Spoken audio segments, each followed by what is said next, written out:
how you doing, YouTube squad? Good evening. Now, it is damn near midnight, but I'm finna do this video so I can take my ass to sleep. So I'm gonna do this as briefly and as concisely and as reading all these ladies as I possibly can, because I'm about to go on all these ladies, including Jackie herself, because all these messy ass shit she keeps doing is getting to be, it's too much, Jackie, because you're now showing the character that you really have, not as the person who fixes shit, but as the person who kind of perpetuate some of the bullshit that goes on, and you're doing it transparently. So that makes me kind of question the type of person that you are.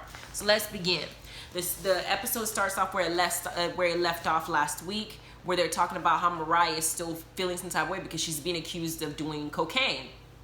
And she's expressing how it hurts her feelings and how she feels, and all the girls are having their moments deciding that they don't want to be part of this bullshit anymore, because it seems like Quad and Mariah keep just the depth that they've both gone to. You got one person accusing them of sleeping with their brother-in-law. You got the other person accusing them of drugs. And you got this person saying they're talking shit. And you got this person saying that they did this. It's too much to where they said it's irreparable. You can't fix the situation, but at least people are trying to figure out whether they should pick sides or whether they should just not involve themselves in this entirety. So they're discussing that in that scene. And then Quad also, they show Quad, she's talking about, what about all the stuff you've done to me? Then we get to the next scene. We see Aiden playing pool, Dr. Damon making his music, Toya's kids are in the pool enjoying their new home, and Dr. Simone's house, Cecil meets up with Dr. Scott. Dr. Scott wants to talk about the situation that's going on between him and Contessa because they're in a bad space. Clearly, last episode or the episode before, we realized that Contessa quit her school, that she now tells us it's supposed to only be a year because she wanted to please her husband, and he wasn't supportive of her, and he was kind of making her feel some type of way about it, which we saw when he said, you got to study, right? Like shading her. So she felt like she doesn't have the support she needs from her husband to be able to do this, and with the kids and everything going on, she wants that support, so she's not feeling it. By the way, don't judge me. I have my little head wrapped up. I'm about to go to sleep. So anyway, basically when this comes up, she's just like, you know what? So he's talking about it because, of course, he's realizing that the decision that he forced her to make is backfiring. Because at the end of the day, with men, if it's his turn to go, she would support him. Even though I understand that he didn't sign up to be a single parent, and I get it. Y'all have kids, Contessa. You're not supposed to be chasing your dream at this point. He shouldn't have gone about it the way that he went about it, making her feel like crap for making a decision that she felt could better herself. In another scene, Contessa's talking to Jackie, saying that she wants to be all woman in all things. And Jackie makes a very crucial point that Contessa needs to swallow, in the sense that Jackie doesn't have any children outside of herself and her husband. She has no other responsibilities. So she does have a lot more free time on her hands to be able to take on all these different projects to elevate herself. Without those projects, she's going to have a void that she needs to fill. And that's the reason why she's able to do what she's doing. You, Contessa, have children that you have chose to build a family. You cannot now say that you want to go and chase all these dreams and your kids are staying at home and you're missing pivotal moments and your husband is at home being a housewife or a house husband. I get that. It was just 1 year and you felt like, well, he can do it for 1 year. He made a point of letting you know, I did sign up for this, which means that this is not the type of lifestyle that he expected. He supports your dreams, but not at the expense of him and what he feels the family is feeling. At the same time, Contessa, you resenting him doesn't fix things. It's better for you to actually communicate what it is that you're feeling. Cecil suggests that they go to counseling, and I think that's the best suggestion that you can make in this situation, because they're obviously not communicating very well. They need the third party to go ahead and kind of mediate the circumstances so that way they can make their marriage better. Otherwise, they could be heading for divorce if they don't rectify the situation, because communication is key in keeping a relationship going. Then we keep going to scene 3, where Mariah exposes that she asked Aiden to send her drug test, and she's talking to Toya, and that she wants to prove that she's not on drugs. Now, I don't believe that Mariah is a drug addict. I may believe that Mariah has done maybe some drugs in the past, as in like marijuana, or I mean, it's just little things that we all do when we're in our young or youth party and just trying to try new things. I can believe that, but we're talking about Mariah, who's like, what, in her 40s, and you're accusing her of being a drug addict as of present. That is complete bullshit. And I feel like even if Quad did see her do something like that decades ago, it's not recent, she brought that up because she knew that it would sting her, and because she felt some type of way with her saying that she slept with a man that she's advocating that she never slept with. And instead of that being the storyline, she threw the drug situation to kind of overshadow that. So she said it in that reunion, this is not gonna go to next season, you with your cocaine stored Nash. She did it on purpose. It was a calculated move, and Quad did say that to kind of, you know, shy away from what's going on with her. But I also know that Quad is a very calculated, intelligent individual. She knew what she was doing. I don't believe Mariah is doing drugs or she's a drug addict, but I mean, hell. Then we get to the part where they go to this mass dinner that Dr. Jackie planned. They're supposed to now have this mask on because they carry all these different personalities, hence they're fake as hell. And then they're supposed to take the mask off and their real self is supposed to show. And Quad's blonde wig, no ma'am. What are you wearing? I can't do that blonde wig. I keep looking at her and it's not flatter her at all. Quad is not an ugly woman, but some of the wigs that she be wearing, especially the one in her confession with that ponytail sticking to the side, that girl, take that wig off, find something else, throw it in the trash, it don't work for you. Then you have Toya during the dinner say, every time I read cake, I see Coke. Toya's messy ass wants to bring the situation up when they're trying to at least give the illusion that they're having a good time with each other and they're all on good terms. Then in the confessional, Mariah calls her tacky Toya because that was a tacky thing for her to do. Simone decides to talk about Quad and Mariah's relationship. I'm thinking to myself, everybody needs to just back up. Everybody needs to just back out of it. Don't talk about it. Don't bring it up. These women are not going to mend things. They're hell-bent on being enemies to life for life. They're not going to mend situations. Stop fixating on their personal problems with each other and making it your own. Because while Simone's talking, Quad is looking at her like, bitch, why are you bringing this shit up? Like, I'm side-eyeing you. Like, you better shut the hell up and stop bringing me inside this business. I didn't bring it up. So why are you bringing this up? Simone cries and goes to the bathroom. They go check on her. Mariah is basically saying, when everybody leaves, that she feels like Quad stabbed her in the heart and that she wishes her the best, but she's never going to be friends with her. On the flip side, you got Quad saying, I'm not going to be friends with this woman. Everybody just leave us alone. And then Toya decides to bring the drug test out to show Jackie, because she knows that if Jackie sees the drug test and Jackie is the person that everybody looks to for advice, if Jackie opens her mouth and says, I've seen the test, this is a test from a reputable company, as we find out later on, Mariah is not a drug addict, that people will follow Jackie's lead and they'll believe it. At the same time, a part of me also feels like Mariah wants people to pick sides. She felt when this entire situation happened between her and Quad, it was clear that everybody took Quad's side because of how things played out. And I think that she would want Quad to experience the same thing that she experiences. One of the reasons why she keeps pushing this situation as much as she's pushing is not just to vindicate herself. She also wants people to look at Quad a certain way. Look at Quad like a fake person that she's been alleging that she is. Look at Quad like this person that she does not like. Bring out the sides of Quad that she has experienced herself personally. And she wants the entire group to basically look down at Quad. Toya is already on her way there. They just want the rest of the people to join the crew. Simone is at the tipping point. Simone always, she always straddles the fence. So she can go either way.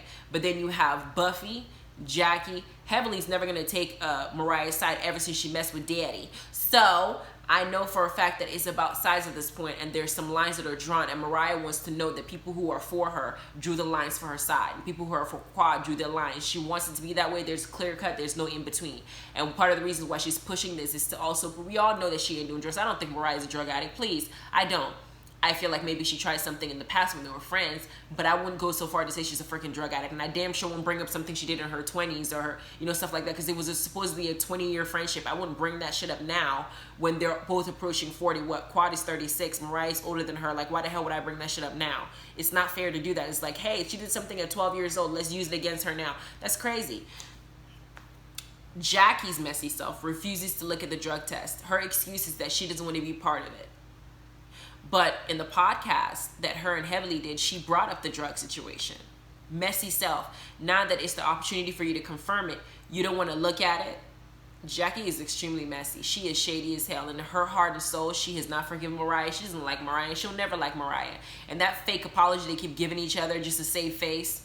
But in their confessional, they're basically saying, yeah, I just hope things don't work out. This is some bullshit. And I'm sorry, all these meetings that Jackie keeps having, it ain't working. So just give it up. Then they leave.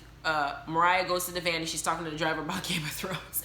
I love Mariah when she's just sitting here enjoying her life, like having her best life. You don't watch Game of Thrones? You need to watch Game of Thrones. We all need to watch Game of Thrones. Mariah is something else. The next thing we have is they go to a Baptist church, one of the oldest Baptist churches in Savannah, and they're all supposed to give their testimonies. Quad does what she always does with her dramatic self. Her testimony is always, whenever she has to speak, Quad is extremely theatrical. I don't know when to take her seriously. Because when she's talking, she said, last year I went through the most tumultuous time in my entire life because she was going through a divorce. And divorces are very difficult and it's not hard to take. And I've seen people go through divorces and it's pretty bad. But when she's talking, she goes, you know how she talks?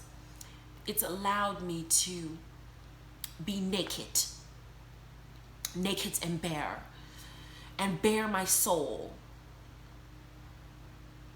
my emotions for all of you. And she's saying that tears are coming out her face, but it's like the tears and the facial expression don't go together. So I don't know. And then they look at Mariah. Mariah's looking at her like, whatever, bitch. I'm not buying this bullshit. But she did that. And then Simone in the confessional was saying, Lord, please let this testimony be quick. We don't want to sit here and listen to this speech forever because she's going to keep going. We know the quad keeps going. She likes to hear herself. Then Simone makes her little speech. Dr. Heavenly speaks speeches about humbling yourself and stuff like that, being better. Mariah apologizes to Jackie for anything that she has said that has been offensive in the past, and that she wants to basically start afresh and start to build their friendship on a better note. Meanwhile, Jackie gets up and says that she's going to receive that apology and her heart is open to accept whatever it is that Mariah's going to bring to her. She wants to, accept it and everything's going to be good. So they all leave Savannah, they all get on the party bus and they're done with it. Then they show Heavenly and Allura. And I think this was my favorite scene in the whole episode because these two are so cute.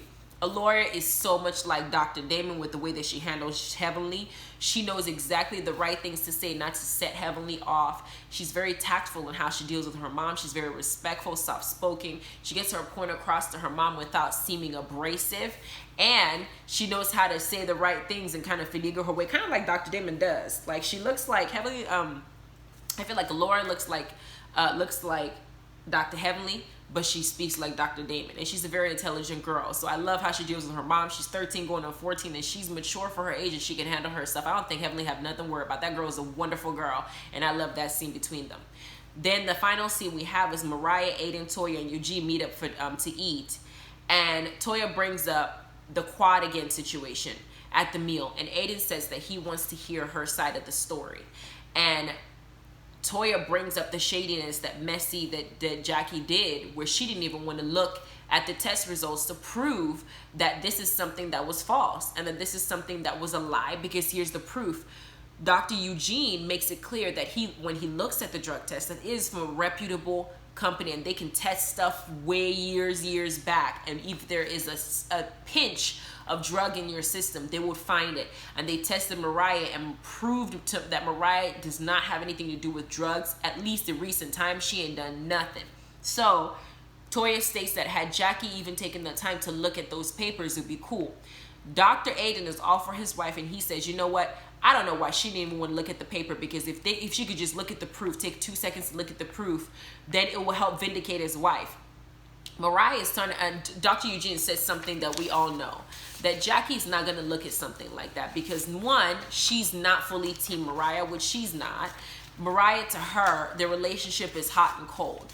One day is hot, one day it might be cold. We don't know which way it's going to blow. So she's still holding Mariah at arm's length, and she values Quad's friendship, and she knows that if I'm Quad's friend, I can't fully invest in Mariah because I don't know what Mariah is going to tell me. So she's always keeping Mariah at arm's length. So she's not going to look at this drug test, and then meaning that if she looks at it, she now has to go and check Quad. So that was a very tactful thing for her to do, which is not look at that damn test, but she was being very messy. At the same time that you're trying to have all these dinners to bring people together, it would make sense for you to look at it, and she doesn't. So they point that out at the dinner, and Dr. Eugene brings it up and says that this is the reason why it happens. They're not friends. They don't see her as friend. Mariah says, you know what? I'm starting to understand that. So I'm going to take people as they are, which is what I said. You just take people as they are, meet them where they can meet you, and protect yourself at all times. You and Quad will never be friends. Hopefully y'all stop throwing jabs at each other. But when it comes to this drug test situation, you need to understand that there are people who have drawn lines in the sand. They're not gonna choose your side. At the same time, I feel like Aiden and Mariah are manifesting the same relationship that they had with Quad and her ex-husband when they were together, because they used to go out to eat together, they used to enjoy themselves. Now Toya and Eugene are becoming the replacement couple, and here's Toya now going for Mariah and going for Mariah, even though her Mariah got into a fight. So it's like battle lines are drawn. It's almost like high school type situation going on. So I don't know what's gonna happen in the future. I do know that they showed us next episode, and Quad is releasing a book I don't know if it's the cookbook or if it's a regular novel, but in her speech that she's making, she's saying that had she not met the ladies from Sister Circle, she would have never known what support really feels like in the group of ladies. She had given up on women. And she's saying this with Toya, Dr. Simone, and all the other ladies who were supposed to have been supportive of her in the crowd. And they're all sitting there like, is she trying to shade us? Is she trying to put this in our face? And I feel like Quad is, again, being calculated and doing it because she was offended that everybody's now coming at her regarding the drug accusation that she made. So now she's trying to get back at them in an underhanded way by telling them that they're some fucked up ass friends. Quad, girl, you need to start speaking your mind and being straightforward instead of being fake and hiding it and just doing things underhandedly. Because if you did this in real life, then I can see how your marriage failed. I really can. Anyway, thank you so much. Please like and subscribe. I'm going to do a love and hip hop video. Thank you. Bye.